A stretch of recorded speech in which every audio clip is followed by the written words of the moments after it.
Well, hello everyone, and welcome to the last days, the beginning of the last days. So we still have some time. I was looking up Psalms 35 because I love that when I'm in a war and I need God to help me. Psalms 35, I used to use this all the time. I'm in a noisy cafe, so hopefully it won't be too noisy for you all. Um, when I was in an epic battle some years ago, I would read this almost daily, and it became my favorite verse to fight when there's a fight. Now, right now we have a global fight on. We're still battling with misinformation and disinformation. Trudeau doesn't know, the true definitions of both of those, but we here who are understanding that something has happened, we get that there has been a whole lot of disinformation that has been put out there, and our guest today is going to be able to help us to sort through some of that. But in Psalms 35, listen to this. If any of you are in a battle, look that up. Psalms 35. Declare it over your situation and watch God work for you. It says, verse 1. Listen to this. Contend, Lord, with those who contend with me. Fight against those who fight against me. Take up shield and armor. Arise and come to my aid. Brandish spear and javelin against those who pursue me. Say to me, I am your salvation. May those who seek my life be disgraced and put to shame. May those who plot my ruin be turned back in dismay. May they be like chaff before the wind, with the angel of the Lord driving them away. May their path be dark and slippery, with the angel of the Lord pursuing them. Since they hid their net for me without cause, and without cause dug a pit for me, may ruin overtake them by surprise. May the net they hid entangle them. And, oh, someone just called me right in the middle of this. I'll let her know. I'll call her back, Christine. Okay. Then my soul will rejoice in the Lord and delight in his salvation. Unbelievable promises for when we are in an epic battle. And that's what I'm in right now. So I'm here in conservative Valley Central in the heart of Canada. This is southern Manitoba, where scriptures are up on the highway. People are playing their Christian music everywhere you go. There's a church practically on every corner. There's a lot of them. People love God. People value family. People value traditional ways, and they really value deep held, heartfelt religious convictions that life is important, and that from conception to death, that this thing about MAID that is happening as well, in being offered to people who are depressed or homeless or whatever, they end up being offered a way to take care of their troubles by, hey, you can just exit. Shocking. And the disregard for the unborn that our nation has come to, where not one parliamentarian will now, seek to defend the unborn. Very, very interesting.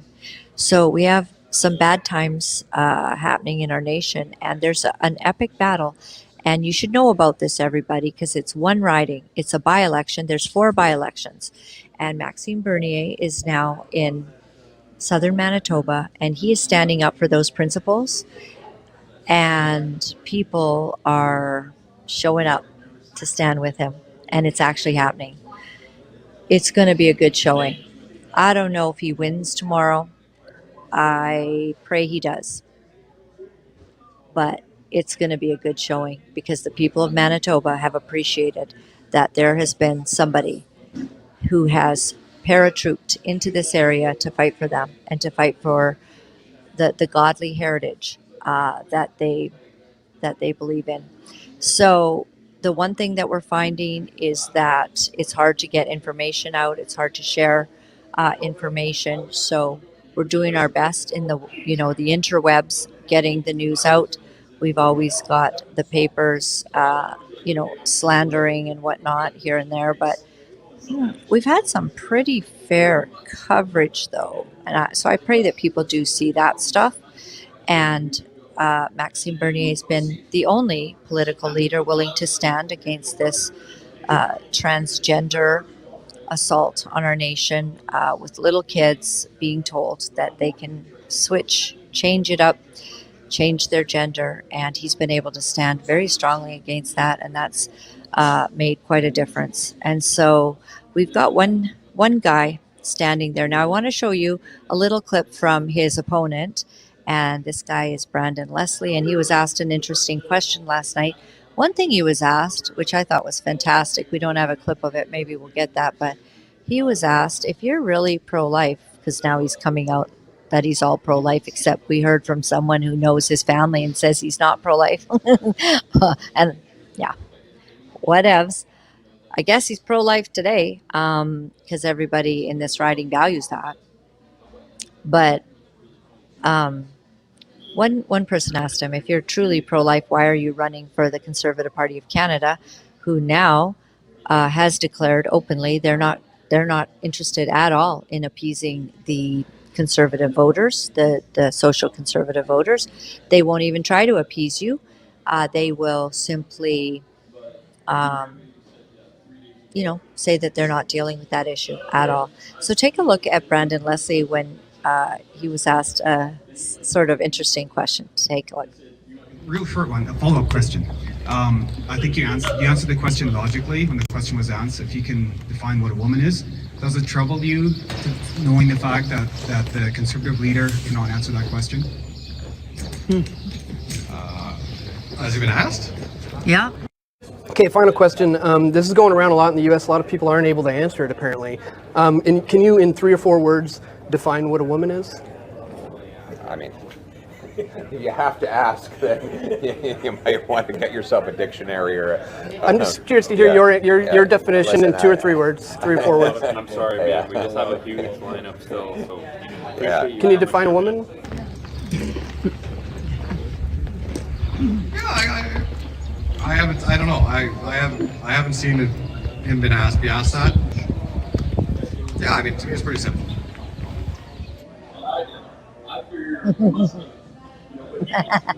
It's pretty simple.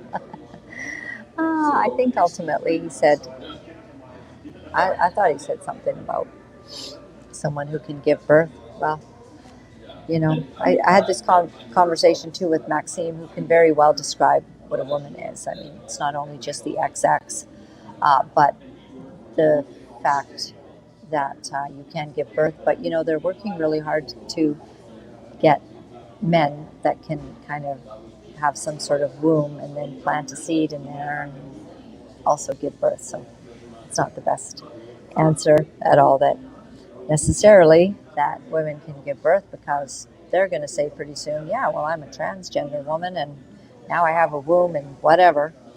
So it's a strange world we're in, isn't it? I sometimes shudder to think how we all got here. Okay, just before we move on, I want to talk to you about a military grievance committee has found that Canadian military COVID vaccine mandates violated charter rights. This is interesting. So the Epoch Times, Canadian military's COVID vaccine violated charter rights grievance review committee finds. So this is what they find. Let me get some glasses on here. A military administrative tribunal has found the Canadian Armed Forces COVID-19 vaccine mandate violated the charter rights of members who refused vaccination, and said the policy was arbitrary in some aspects and overly broad. And therefore, I conclude that the grievers' rights protected under Section 7 were infringed. And,